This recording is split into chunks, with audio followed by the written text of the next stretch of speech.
Hello, my name is Grace Cho, and for our Intercultural Communications Cultural Research paper, I watched the movie The Schindler's List. I focus on the cultural group Middle Easterns. So, The Schindler's List is about the World War II Holocaust when millions of Jews were killed. Oskar Schindler is the main character who, in the beginning, doesn't care about what's happening to the Jews, but later develops sympathy and concern for them when he sees the torture and terrible circumstances that they are going through. Uh, in the movie, Oskar Schindler is seen as inhumane at first, but later he becomes a more humane person when he uses all his money that he has to buy the Jews from concentration camps to labor camps and feed them and keep them safe until the Jews are liberated from the war. He uses his money as a way of getting the Jews out. For social and cultural identities, there are racial, gender, age, religion, sexual, physical ability identities. For racial, obviously, Jewish people were the main ethnicities that were taken to concentration camps and killed off because Hitler truly believed in racial purity and racial dominance, which was the generic European look that he had in mind, which was blonde hair, blue eyes. And other than that, I guess Hitler truly believed that Jewish people did not fit into that category the most. So he took them into concentration camps, and his goal was to kill off as many Jews in Europe.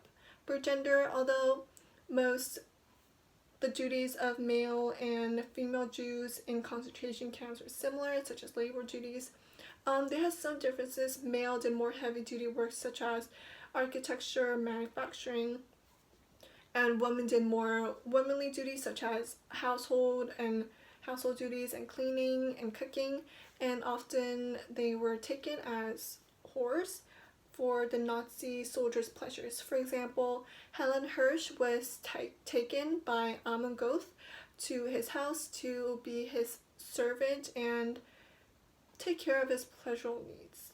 But later on, Amon develops his love for her by how he is mesmerized by her. For age, for the Jews that were captured, usually the elders were killed off first because they were seen as useless or worthless. And children, they weren't given an easier time just because of their age. It didn't really matter what your age was unless you were really old. So even children were killed, and people were literally killed for doing something right, doing something wrong. Children were no exception. For religion, most Jews are known for believing the religion Judaism. Since Hitler truly believed that all Jews must be cut off, he also believed that the religion Judaism should be cut off. So he did not allow anyone to celebrate Judaism holidays, traditions, or even celebrate Hanukkah.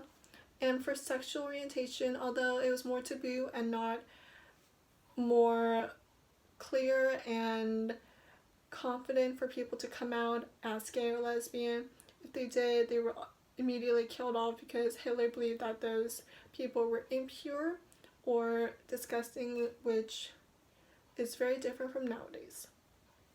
For physical ability, people who were sick or disabled were first to also get killed off. For example, in the movie, you can see that doctors and nurses immediately poisoned their patients because they knew that the Nazis would want to kill them first, because they wanted to let their patients at least die in peace instead of brutally getting murdered with guns and feeling the pain. For communication styles, there are verbal and nonverbal. For verbal, Nazi soldiers usually spoke in high context and indirect styles by not letting the Jews know where they were going or what their fate was. Jews truly believed that they would go to concentration camps, stay there for a while, go back home, and live their life the same way. They had no idea that they would be taken there, tortured, killed, or separated from their families. For nonverbal, they were paralinguistics, physical appearance, and eye contact. Paralinguistics is how you speak, like your tone, your volume of your voice. So for Nazi soldiers, their voice was mostly low and very loud to assert dominance. And for physical appearance, Nazi soldiers were very clean cut and well groomed, while Jews were in rags, and most of them had to have their heads shaved. And also, Nazi soldiers made them wear the Star of David patches on their breasts so that they could identify them easily. And for eye contact, Jews were scared or not allowed to have eye contact with Nazis or any Germans or any people that were not Jews, because that would also mean that it was showing disrespect. And for power, obviously, power was very important because that's how the whole World War II started, when Hitler wanted to have absolute power over all over Europe with pure Europeans only and no Jews at all.